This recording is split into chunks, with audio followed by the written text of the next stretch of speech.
caminho mendigando.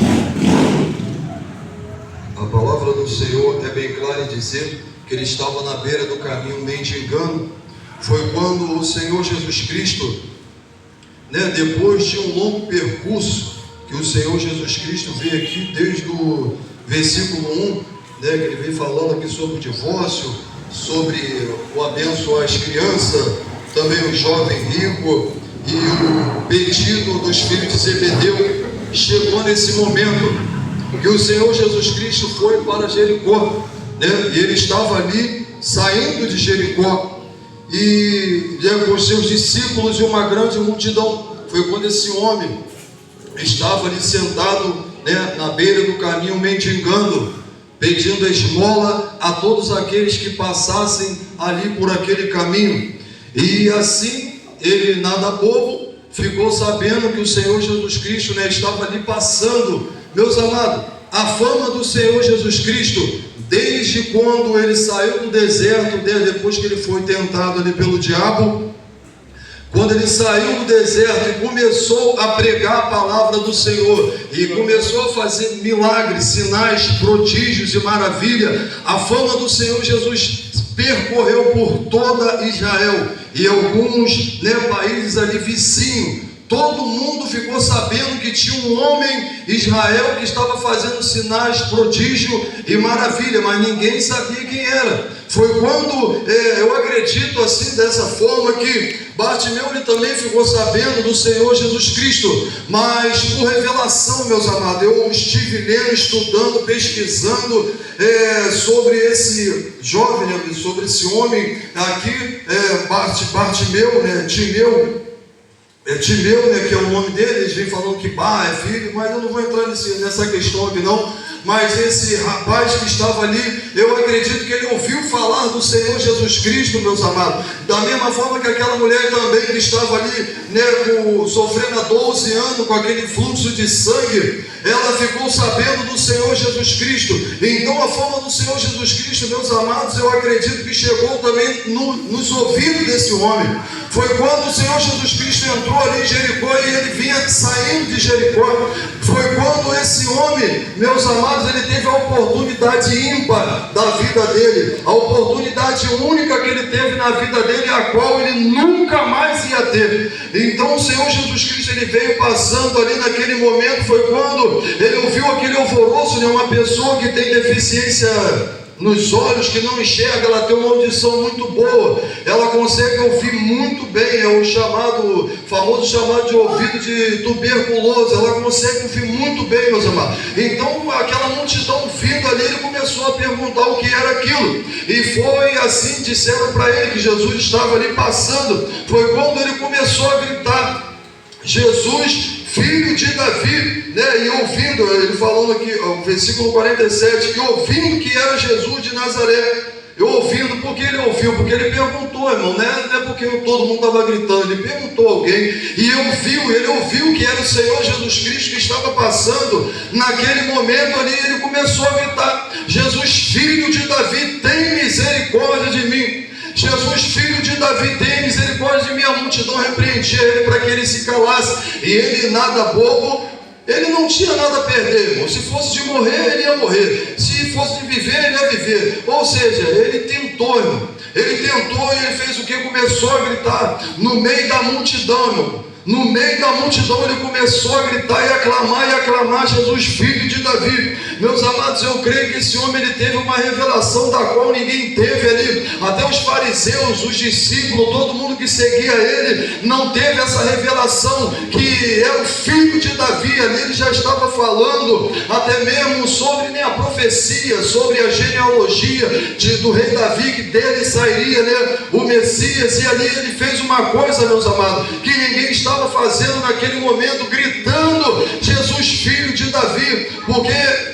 eu estava lendo, estudando, não sei de onde eles tiraram isso, que vem falando que eles cegaram ele. Uns falam que ele nasceu cego. Eu vou ficar como que diz na palavra do Senhor, irmão. As pessoas têm, não sei onde eles estudaram isso, não sei a fonte, da fonte que eles tiraram isso, que o pai dele se revoltou lá contra Roma. Eu não sei, irmão, da onde eles tiraram isso, porque a palavra do Senhor não fala. Desde o Antigo Testamento aqui no Novo você não vai ver falando nada do pai desse rapaz aqui que estava ali, né, na beira do caminho mendigando. Mas aqui a palavra do Senhor vem dizendo que naquele momento, meus amados, ele começou a gritar, ele começou a fazer uma coisa que ninguém estava fazendo, reconhecendo aquilo, as profecias, reconhecendo que o Senhor Jesus Cristo viria da genealogia de Davi. E assim, meus amados, diante daquela multidão, ele não calou a boca. As pessoas repreendiam ele: fica quieto, cala a boca, fica quieto, cala a boca. E ele não ignorou a multidão e continuou gritando, ao ponto que aqui no versículo 49 fala: e Jesus parando, você pode ver que Jesus parou, disse que o chamasse, e chamaram o cego, dizendo-lhe: tem bom ânimo, levanta-te que ele te chama. Meu amado ouvinte da palavra do Senhor, aqui o Senhor Deus, ele quer para mim e para a sua vida, meus amados. Por mais que os problemas estejam nos assolando de tal maneira que venha a quase sucumbir a nossa fé, a quase tirar as nossas forças, meus amados, não perca a sua fé, irmão. Não deixa a multidão calar a sua voz. Não deixa a multidão apagar a chama da sua fé. Continua clamando. Se não dá para clamar dentro de casa, meu irmão, corre para o monte. Clama no monte. Vai para um lugar onde não tem ninguém na rua. Grita. Clama, meu irmão. Não deixa esse problema sucumbir a sua fé, sucumbir as suas forças, te derrotar, te parar. Clama, meu irmão. Clama, minha irmã. Porque Jesus Cristo vai parar, irmão. Ele está te ouvindo. Você acha que desde o momento que aquele homem começou a gritar Jesus, filho de Davi, ele não sabia que ele estava clamando? Jesus sabia, mas ele queria ver a atitude dele. E ele não parou de clamar, irmão, no meio da multidão. As pessoas estão parando, a multidão está repreendendo: cala a boca, ele não vai te ouvir. Não adianta você ficar buscando na igreja, não adianta. Você vê que não tem solução para o teu problema. Você vê que seu filho não vai largar as drogas, sua filha não vai largar as drogas, largar a prostituição não adianta. Aquele problema que você está enfrentando não vai passar, não adianta. Os mensageiros do diabo, eles abrem a boca e falam isso, irmão, para tentar abafar a minha e a sua fé, para tentar apagar a minha e a sua esperança. Mas não cale, meu irmão, não se cale, minha irmã, grita. Por mais que as pessoas possam achar que você é maluco, maluca, grite, meu irmão, não cale a sua boca, grita mesmo, porque se você deixar a multidão, ela vai te parar. A multidão vai fazer você ficar para baixo. As pessoas hoje em dia não conseguem vir para o caminho do Senhor porque é o vício. O vício aqui também está simbolizando a multidão. É o vício, não consegue largar o vício do cigarro, o vício da cachaça, o vício da cocaína, da maconha. Nós que estamos aqui servindo a Deus, somos um milagre vivo do Senhor, irmão. Eu era viciado também, eu era traficante também, larguei tudo. Não foi de um dia para o outro, mas eu larguei, graças a Deus, irmão. Não deixa, meu amado, essa multidão do vício abafar você. Eu nunca vou conseguir largar o cigarro. Quem te falou isso? Se você ficar falando que nunca vai conseguir largar o vício do cigarro, tu nunca vai largar mesmo. Fala: eu vou largar em nome de Jesus. Eu vou largar o vício do cigarro, eu vou largar o vício da maconha, eu vou largar o vício da cocaína, do loló, do lança-perfume, de todo tipo de droga. Eu vou largar o vício da prostituição e vou seguir o Senhor Jesus Cristo. Meu amado, mas não se deixe vencer pela multidão, irmão. A multidão aqui, o vício é um negócio terrível, irmão. O vício é um negócio que eu vou dizer, só sabe quem já passou por isso, irmão. Quem já teve vício sabe como que é isso. Eu todo dia eu não ficava sem o meu pozinho, irmão. Eu todo dia tinha que estar mandando cocaína para venda, porque eu traficava no plantão da noite. Eu tinha que estar acordado direto, ligado no 220. Eu tinha que mandar cocaína para dentro, cocaína para dentro, cocaína para dentro. Só faltava ver bicho vindo pelas árvores, pelo poste, de tanta cocaína que usava. Mas graças a Deus Jesus me libertou, irmão. Não desiste. Clame ao Senhor Jesus Cristo, meu amado. Não deixa a multidão abafar você. Levanta a cabeça. Olha esse homem ele teve a única oportunidade que ele nunca mais ia ter. Ele nunca mais ia ter essa oportunidade. Você pode ver do capítulo 10 em diante, não vem falando mais que Jesus Cristo estava ali fazendo um trabalho em Jericó. Você pode ver que ele abraçou, ele agarrou aquela oportunidade com unhas e dentes, irmão. Luta, meu irmão, luta, minha irmã, grita no meio dos problemas, no meio da multidão que está vindo para te sufocar. O problema está vindo te repreendendo, você não deixa o problema te repreender, você repreenda o problema.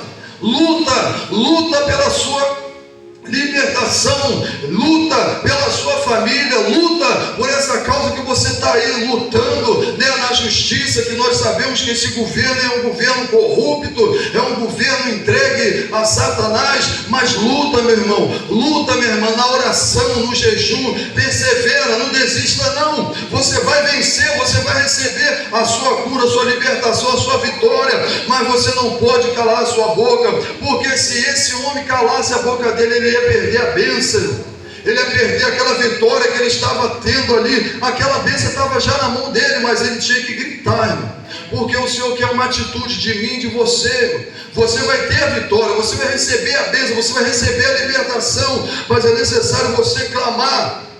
É necessário você confiar no Senhor Jesus, porque você pode ver aqui nesse versículo 49, e parando disse que o chamasse, e chamaram o cego, dizendo-lhe: tem bom ânimo, levanta-te que ele te chama. A sua senha vai chegar, meu irmão. A sua senha vai chegar, minha irmã, mas você não pode ficar calado. Você não pode ficar calada. Eu ainda não fui batizado com o Espírito Santo. Busca, meu filho. Busca.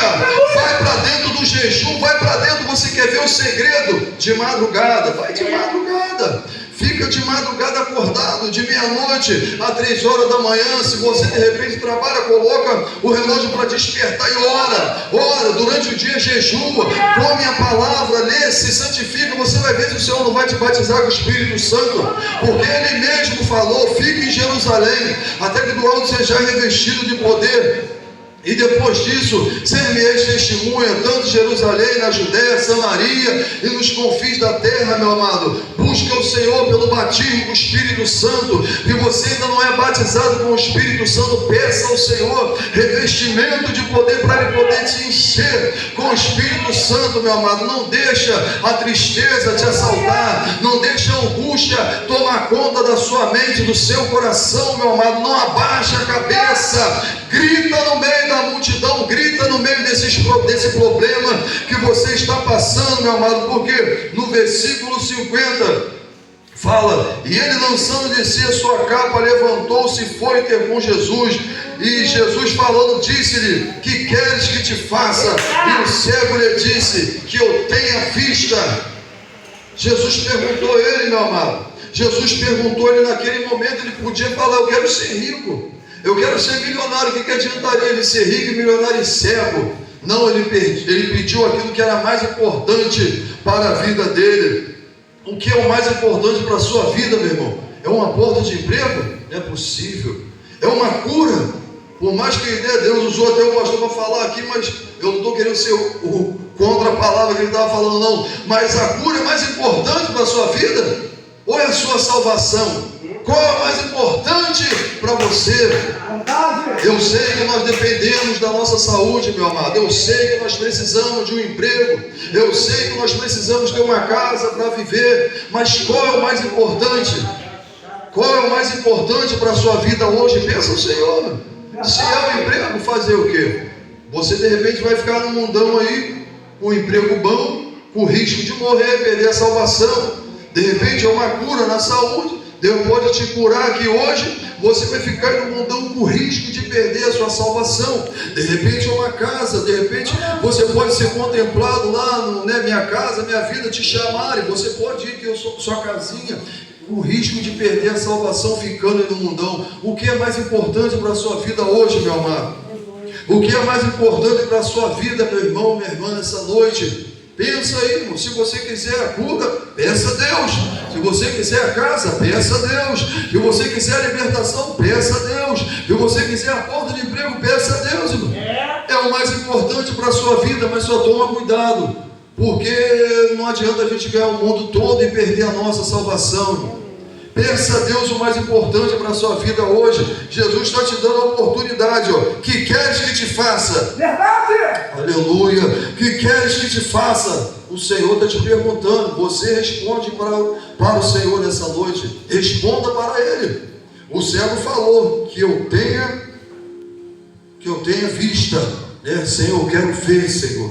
Aquilo era o mais importante para ele. E olha só o segredo. Ele recebeu a vitória, mas ele não ficou parado ali, não. Ele seguiu Jesus, irmão. Se o Senhor te dá o que você está pedindo hoje, não fique parado como aqueles 9 leprosos. Eram 10, receberam a cura, receberam a bênção. Só um voltou para agradecer o Senhor. E aquele que voltou ainda era samaritano. Jesus ainda fez questão de falar de onde ele era ainda. Você vai ser quem? Aquele um ou o grupo dos 9, irmão? O Senhor quer te dar a sua vitória, mas e aí? Será que você vai seguir Ele pelo caminho quando Ele te dá a sua bênção? Será que você vai seguir Ele pelo caminho quando Ele abrir a porta para você, meu amado? Pensa aí, meu irmão. Hoje é para você pensar, é para mim pensar também, irmão. A palavra, o ouvido mais próximo da minha boca é o meu mesmo. A espada de 2 gumes, ela corta para lá e corta para cá. O que é o mais importante para a sua vida aqui hoje, irmão? A palavra é simples e objetiva, é direta e reta. Não faz curva não, irmão. Ela vai para aí e para cá ao mesmo tempo. É a espada de 2 gumes do Senhor, irmão. O que é o mais importante para a sua vida hoje, irmão? E se Deus te der o que é o mais importante para a sua vida hoje, você vai continuar no caminho ou você vai fazer que nem os 9? Jesus falou, vai, né, apresenta-te lá ao sacerdote, né, e dá a sua oferta lá. Aí na beira do caminho eles estavam indo, quando olhou para o corpo, a cura, né, foi instantânea. Um só voltou e o resto, ó, só Deus sabe para onde eles foram. A palavra nem fala para onde eles foram. Não sei nem se eles obedeceram o Senhor Jesus Cristo em se apresentar ao sacerdote, porque receberam a cura e não tiveram nem a audácia de voltar e agradecer o Senhor Jesus Cristo. Mas aqui Bartimeu, ele foi mais ousado. Ele recebeu a cura e foi seguindo Jesus pelo caminho. Você pode ver depois aqui, eu não vai falar que ele se desviou, que ele foi para lá, que ele foi para cá, não. Mas ele seguiu Jesus pelo caminho. Quando você receber sua vitória, Deus usou o pastor para falar sobre os milagres, sobre a bênção, sobre a vitória, irmão. Você vai receber, mas não para, irmão. Não para. Não para, continua seguindo a Jesus pelo caminho, porque o melhor dele vai vir para a sua vida, ou seja, salvação, vida eterna. O seu nome escrito no livro da vida. Isso é a melhor coisa que nós podemos ter, irmão. É melhor ser um mendigo e ter o nome escrito no livro da vida do que um ricaço e morrer para o inferno. É melhor não ter nada. Morrer que nem aquele Lázaro, no rico Lázaro. Lázaro morreu, era mendigo, recebeu a vitória da salvação, irmão. Ele era mendigo, pedia esmola, mas buscava o Senhor, era um servo fiel a Deus. O ricão lá vivia esplendidamente, gastando dinheiro. Só Jesus sabe o que ele estava fazendo com tanto dinheiro no bolso. Morreu e foi para onde? Por quê? O coração dele estava no mundo, mas o coração de Lázaro não estava no Senhor, irmão. Portanto que ele morreu e recebeu a salvação. Então, meu amado, pensa bem aí. O que é o importante para a sua vida aqui hoje? O que é o mais importante para você hoje? Peça no Senhor, Ele vai te dar, mas continua seguindo Ele pelo caminho. Amém?